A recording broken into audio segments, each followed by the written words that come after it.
नमस्कार साथियों, मैं अश्विनी कुमार आपका स्वागत करता हूं। साथियों, वर्तमान समय में सोशल मीडिया में एक 45 सेकंड का जो वीडियो वायरल हुआ, उसको लेकर के बहुत सारी चर्चाएं चली और बहुत से लोग, मेरे जैसे यूट्यूबर लोग, अपना अपना ज्ञान झाड़ते हैं। डॉक्टर विकास दिव्यकीर्ति, जो दृष्टि आईएएस के संचालक हैं, उनका एक वीडियो सोशल मीडिया में मैंने भी देखा, सुना और कई चैनलों में उनको ये सुना कि किस प्रकार से उन्हें तथ्यात्मक तरीकों से अपनी बातों को रखते हुए अपने बात को स्पष्ट किया। तो सबसे पहले उन्होंने जो बात कही, उन्होंने अपनी तरफ से जोड़ करके कुछ नहीं कही। यह बात उन बुद्धिजीवी लोगों को समझने की जरूरत है जो लोग दृष्टि आईएएस के जो डॉक्टर विकास सर हैं उनके प्रति अपना ज्ञान झाड़ते हैं।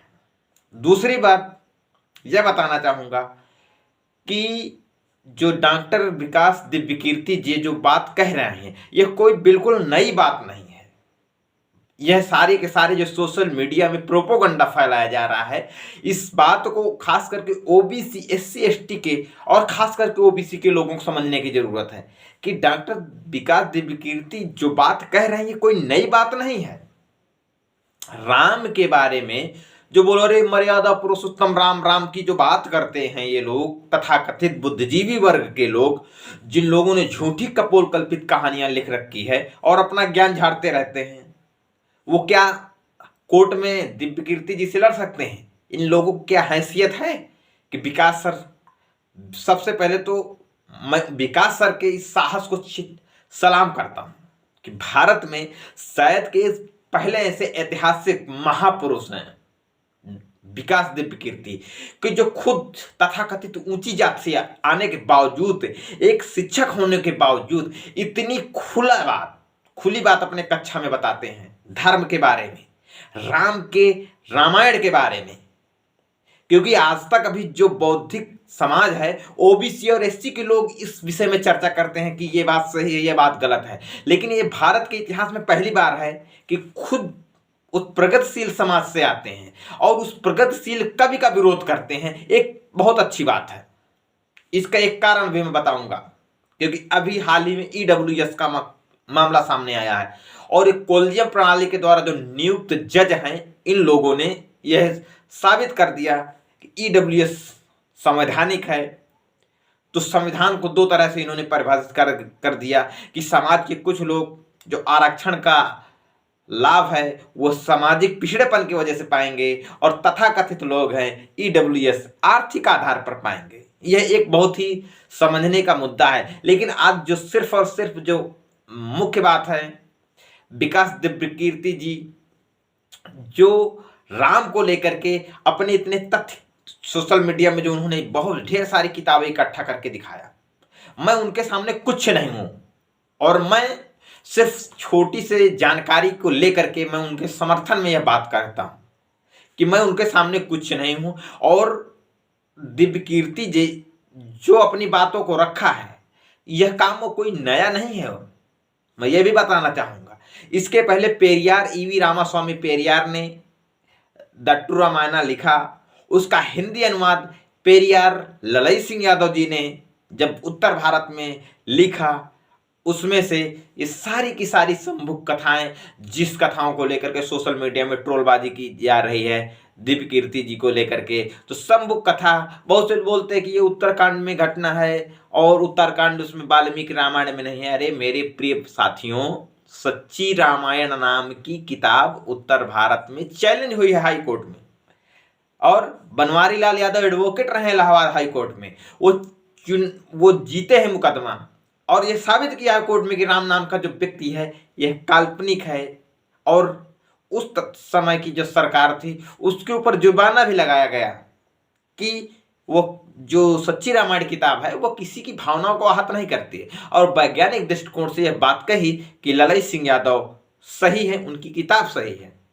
तो ये बताइए, दिव्यकीर्ति जी तो आज के बहुत बड़े पढ़े लिखे लोग हैं और बहुत सारा एविडेंस है उनके पास है, और खास करके जो समाज के लोग उनको कभी वामपंथी बोलते हैं। अरे वामपंथी क्या होता है, इसकी परिभाषा तो बताओ इस देश के लोगों को, मूर्खाधिराज लोगों। वामपंथ क्या होता है? वामपंथ ही दुनिया में राज कर रहा है। तुम लोग इस देश में जो समाज में जहर फैला रहे हो, सच्चाई से क्यों बच रहे हो? जो लोग बोलते हैं अरे डॉक्टर विकास को ज्ञान देते हो, वाल्मीकि की बात करते हो। अरे वाल्मीकि कौन था? वाल्मीकि की रामायण में बहुत ज्ञान, अब यह रुकने वाला नहीं। हम जैसे लोग जो थोड़ा सा भी जानते हैं, हम हर हाल में सोशल मीडिया से लेकर के जमीन तक ये लोगों को बताते हैं कि वाल्मीकि जो जाति है, ये लोग बोलते हैं कि शंभुक कैसे शंभु को राम मार सकते हैं, क्योंकि शंभुक शूद्र है और राम ने उसको मार दिया। और वाल्मीकि को क्यों नहीं मारा? और उस शासन वाल्मीकि राम के शासन काल में राम की वर्णन कर रहा है। तो मेरे मूर्ख प्रिय मित्रों, वाल्मीकि नाम का जो व्यक्ति वह ब्राह्मण है जाति का, उसका इतिहास पकड़िए, पढ़िए इतिहास। जो गीता प्रेस गोरखपुर से वाल्मीकि रामायण प्रकाशित होती है, वहां पर वाल्मीकि का जीवन परिचय है। ये सच्चाई आने की वजह से हो सकता है तुम लोग वहां पर सुधार करवा दो और बहुत सारी चीजें संशोधन करोगे, फिर बोलोगे इस किताब में ये नहीं लिखा है, पुरानी वाली गलत हुआ, अंग्रेजों का कालो वाला है, उसमें अंग्रेजों ने गलत लिख दिया था। ये समाज को, देश को मूर्ख बना रहे हो, पहले भी बनाया है, अब भी गला फाड़ फाड़ करके बना रहे हो। वाल्मीकि प्रचेता का पुत्र है। गूगल भी अभी आज के वक्त में जवाब देता है, ब्रह्मा का जो पुत्र प्रचेता है। ब्रह्मा जी की जो वंशावली है, उनमें से उनका एक पुत्र प्रचेता होता है। उस प्रचेता की वंशावली में प्रचेता का पुत्र है वाल्मीकि। तो इसका मतलब वाल्मीकि ब्राह्मण जात से हैं। लेकिन इस देश में इतना झूठ फैलाया गया है कि वाल्मीकि नाम का एक समाज बनाया गया है, वह नीच जात है, एससी कास्ट है। हम उसको दलित जात बोलते हैं। दलित समाज बना है, वो शेड्यूल कास्ट बनाई है। अगर तुम लोग उस वाल्मीकि सहारे राजनीति करते हो मेरे राम के भक्तों, तो तुम लोग उन वाल्मीकि के पैर क्यों नहीं छूते हो? अपनी रोटी बेटी का रिश्ता क्यों नहीं करते हो वाल्मीकि समाज से? या वैज्ञानिक दृष्टिकोण से बात क्यों नहीं करते हो? सोशल मीडिया में आकर के ज्ञान देते हैं। मेरा ये ट्यूबर बड़ा अच्छा चैनल है, मैं ये जानकारी देता हूँ। विकास दिव्य, अरे विकास दिव्य कीर्ति का एक जो प्रोपोगंडा किया जा रहा है, ये झूठा प्रोपोगंडा किया जा रहा है। एक बात यह भी समझने की जरूरत है, ये विकास सर को टारगेट इसलिए किया जा रहा है कि ईडब्ल्यूएस असंवैधानिक रूप से लागू हो रहा है, तो ओबीसी के लोग ईडब्ल्यूएस में न ध्यान दे करके विकास दिव्य कीर्ति पर चर्चाएं चलती रहे, सोशल मीडिया में विकास सर की बातें होती रहे, ट्रोल होता रहे, डिबेट होती रहे विकास सर पर, और विकास सर को और हाईलाइट कर दिया जाए। वो हाईलाइट है एक अध्याय, उनका एक अच्छा इंटरव्यू रहा कि जब मैं क्लास में पढ़ाता हूं तो मैं एक टॉपिक पर पढ़ाता हूं और व्यक्तिगत विचार भर नहीं पढ़ाता हूं। मतलब आपकी व्यक्तिगत क्या सोच है, आप व्यक्तिगत सोच करके नहीं, वो जो पाठ्यक्रम पढ़ाते हैं उस पाठ्यक्रम को आधार मानकर पढ़ाते हैं। वो खुद अपना बता रहे हैं। एक अच्छे शिक्षक की एक अच्छी पहल है कि कम से कम, और इतनी अपनी खुद वो तथाकथित प्रगतिशील समाज से होने के बावजूद इतनी अच्छी अगर लेक्चर देते हैं, तो एक इस भारत में जो ओबीसी के लोग हैं, एससी के लोग हैं, वैचारिक लोग हैं, मैं उनसे अनुरोध भी करूंगा कि किसी कैसे भी हो, हमको विकास सर जैसे लोगों को सम्मान करना चाहिए, उनके समर्थन में रहना चाहिए। क्योंकि ये भारत के इतिहास में मुझे लगता है कि एक बीपी सिंह हुए हैं जो श्रमण जात से आते हैं, उन्होंने आरक्षण कैसे भी लागू किया, आरक्षण ओबीसी को लागू किया।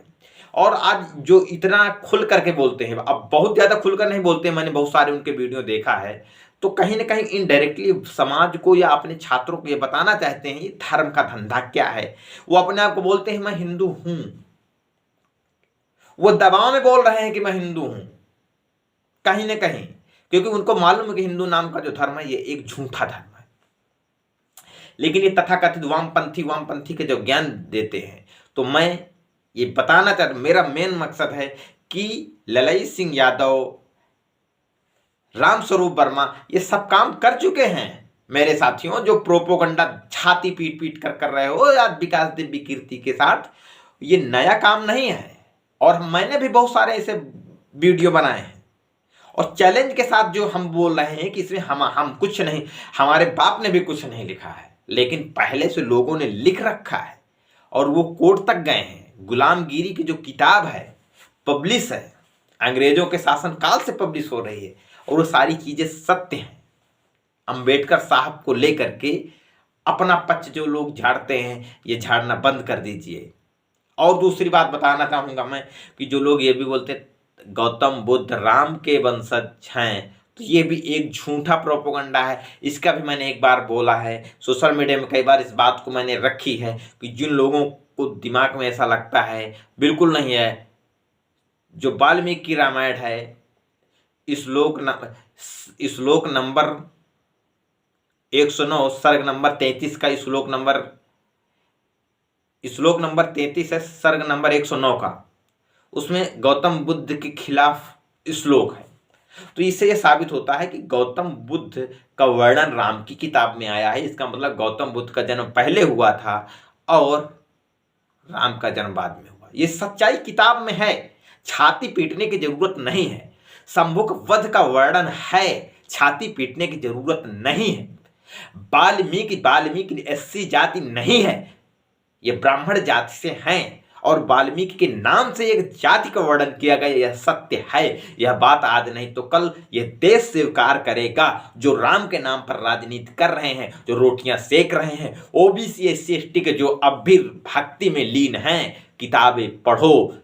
दिव्य कीर्ति जी ने यह खुद बात कहा है कि मैंने ट्विटर से ज्यादा अध्ययन में समय व्यतीत किया है और जिस दिन इस देश के लोग अध्ययन में विश्वास करेंगे, अध्ययन करेंगे, इस बात का आकलन हो जाएगा कि क्या सही है, इस देश में क्या सही पढ़ाया जाता है, एकेडमिक एजुकेशन क्या है, सोशल एजुकेशन क्या है। इन दोनों एजुकेशन को समझने की जरूरत है।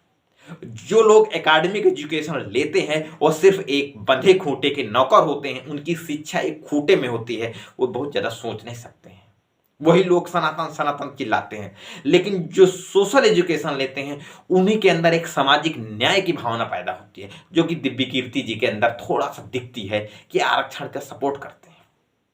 और आज ईडब्ल्यूएस असंवैधानिक रूप से इस देश में लागू हुआ है। ये सोशल ट्रोल, जो सोशल मीडिया में ट्रोल चल रहा है, मेरी समझ में एक यही बात आता है कि ये कहीं ना कहीं डाइवर्ट करने का है कि ओबीसी के लोग दिव्य कीर्ति के समर्थन में आ जाएं, जो आरक्षण के समर्थक उधर आ जाएंगे, हमारे खिलाफ जो पोलराइज नहीं हो जाएगा समाज। तो मैं ये कहना चाहूंगा कि ईडब्ल्यूएस असंवैधानिक है। और अगर चर्चा ही करना है, अगर ट्रोलबाजी करना है, मूर्खों, देश के कितना मूर्ख बनाने की बात करते हैं जो ओबीसी के लोग हैं, जो बहुत सारे लोग, जब मैं कोई वीडियो डालता हूं तो बहुत सारा ज्ञान डालते हैं, आरक्षण नहीं चाहिए। अरे भैया, आरक्षण ओबीसी को नहीं चाहिए तो ये कोलजियम का आरक्षण क्यों चल रहा है इस देश के अंदर कि एक ही विशेष जात के लोग जज बने बैठे हुए हैं। जुडिशरी में क्या चल रहा है, इसके विषय में भी ज्ञान देना चाहिए। ओम जैसे संघ के लोग क्या दिव्य कीर्ति जी के ऊपर अपना ज्ञान दे दो। जो ये चल रहा है, पर फिर कहूँगा, कोई नया नहीं है। ललई सिंह यादव को पढ़िए, उनकी किताब को पढ़िए, सच्ची रामायण को पढ़िए। रामस्वरूप वर्मा जी ने बहुत सारी किताबें लिखी हैं इसी धर्म में। उन्होंने बहुत बार रामचरितमानस को फाड़ा, चुनाव प्रचार में फाड़ा, विधानसभा में फाड़ा। उनकी एक किताब है जो अर्जक संघ के संस्थापक, उनकी किताब है ब्राह्मणों का महिमा मंडल क्यों और कैसे, उसमें भी कैसे उन्होंने सब लिखा है। राष्ट्रपति को और प्रधानमंत्री को बाय लेटर लिख करके बताया है रामचरितमानस के बारे में कि किस प्रकार से रामचरितमानस को उन्होंने, और वही दिव्य कीर्ति जी बता रहे हैं। इसलिए मेरे सम्मानित साथियों, इस समाज में उन लोगों से बच करके जरूर रहने की जरूरत है जो लोग धर्म की झूठी चादर ओढ़ रहे हैं और झूठी बात बता रहे हैं। अगर जिन लोगों को लगता है वामपंथ जहर है, तो वामपंथ क्या है इसकी परिभाषा दीजिए। दूसरी बात, फिर एक बात मैं किसी एक वीडियो में चर्चा किया है, वामपंथ बनाम दक्षिणपंथ बनाम वामपंथ। इस देश में दक्षिणपंथ है और हिटलर दक्षिणपंथी था, मुसोलिनी दक्षिणपंथी था। इन्हीं की वजह से इस देश में विश्व युद्ध हुआ इस दुनिया में, और यह लोग मारे गए। मुसोलिनी जो था, जब मारा गया तो उसके डेड बॉडी में वहां एक महिला उसके मुंह में टॉयलेट करती है। मतलब उसकी वैचारिकी से इतने नफरत करते थे। जो तुम लोग वामपंथ गाली देते हो दक्षिणपंथी लोगों, वामपंथियों ने तुम्हारे दक्षिणपंथी मुसोलिनी के टॉयलेट किया मुंह पर। और उसकी लाश को, डेड बॉडी को उसके कितने बेइज्जती करके मारा गया कि हिटलर ने किस खौफ घुस गया था। उसने अपने समर्थकों से कहा था कि यदि मैं मारा जाऊं दुश्मनों के हाथों से तो मुझे जिंदा जला देना, मेरे दुश्मनों के हाथ में मेरी डेड बॉडी नहीं जानी चाहिए। तो जैसे उसके विषय में कहा जाता है, बहुत तरह तरह की कहानियां हैं, लेकिन एक कहानी में है कि वह खुद अपने ऊपर केरोसिन डाल करके गोली मार लेता है। वो इसीलिए मारता है कि मेरी डेड बॉडी भी दुश्मनों के न जाए, वामपंथियों के न जाए। दक्षिणपंथियों ने जो जहर फैलाया, दक्षिणपंथियों ने पूरे यूरोप को बर्बाद करके रखा था, और आज तुम लोग दक्षिणपंथी भारत में शासन व्यवस्था बना करके रखे हो और ऐसा ज्ञान देते हो। तो वामपंथ को चाहे जितना गाली दो, लेकिन आज वामपंथ की वजह से यूरोप सही है, सही दिशा में है।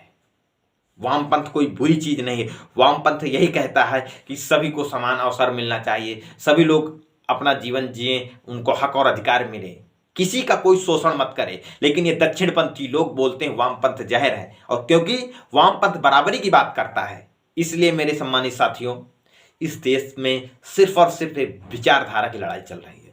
एक विकास सर एक पहले भारत के तथाकथित ऊंची जाति के व्यक्ति हैं जो इतनी अच्छी विचारधारा को अपने छात्रों को पहुंचाते हैं। उनको मैं एक बार पुनः प्रणाम करता हूं, धन्यवाद देता हूं, उनके हौसले को सलाम करता हूं। और ऐसे ही लोग महापुरुष होते हैं। तो सम्मानित साथियों से अनुरोध है, बारंबार अनुरोध है, इस देश को बचाना है तो झूठे लोगों से जरूर बचाएं। जय भारत, जय संविधान, जय विज्ञान।